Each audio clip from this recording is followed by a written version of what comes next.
Imagine an American army. That didn't exist. Tanks made of rubber, trucks painted on canvas, artillery built from wood. And yet, this imaginary army fooled Hitler's generals over 20 times.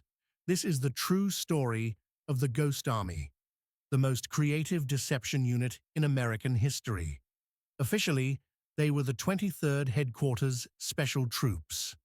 Unofficially, they were artists, designers, engineers, illustrators, sound technicians, young men handpicked from America's top art schools. The army didn't need them to fight. It needed them to fake an entire US force so convincingly that German reconnaissance would make the wrong move every time. And it worked. By 1944, the Allies faced a dangerous problem. Every troop movement, every tank columns could be photographed from the air. Germany always seemed to know where they were going, so the US military launched a radical idea. If the Germans were watching, give them a show. A show built not by soldiers, but by painters, sculptors, stage designers, and sound experts. World War II was about to become the greatest performance in military history. Their most famous weapon wasn't a gun, it was a balloon. The Ghost Army operated hundreds of inflatable M4 Sherman tanks, so realistic that Luftwaffe pilots reported them as full armored divisions. 4 men could set one up in minutes. They laid out fake tank tracks using bulldozer-sized rollers. They positioned rubber artillery in perfect formation. To German intelligence, a massive US armored buildup. In reality, air, rubber, and genius. The Ghost Army didn't just create illusions you could see. They created illusions you could hear. Sound engineers recorded real tanks, bulldozers, infantry units, and convoys, then played those recordings through enormous speakers mounted on jeeps. The sound carried 15 miles. To the Germans, it meant divisions were moving, even when not a single American soldier was there.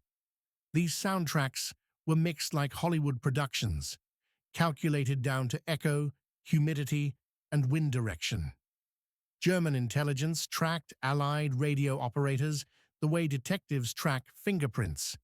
Each operator had a rhythm, a unique sending style. Ghost Army radio specialists studied those patterns and copied them flawlessly.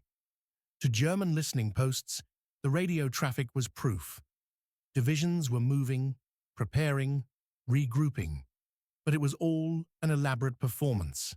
March 1945. The Rhine River, Germany's final natural barrier. Crossing it would push Allied forces straight into the heart of the Reich. But if the Germans concentrated their forces, the casualty numbers would be catastrophic. So the Ghost Army went to work. They staged an entire US armored division, inflatable tanks, dummy artillery, fake command posts, fake military police, fake roadblocks, even fake campfire smoke. And the Germans believed every bit of it. They moved thousands of troops to defend a crossing point where no real Americans existed. Meanwhile, real US divisions crossed the Rhine, almost unopposed. The deception saved thousands of American lives. Despite its importance, the Ghost Army's missions stayed classified for more than 50 years. The Pentagon believed their techniques could be used in future wars. And they were right. Elements of Ghost Army deception appear in military doctrine even today. Many members of the Ghost Army became famous after the war. Painters, fashion designers, sculptors, filmmakers. But during the war, their creativity wasn't about expression. It was about survival. One veteran said, "We weren't killing people, we were saving lives by making the Germans think we were somewhere else." And he was right.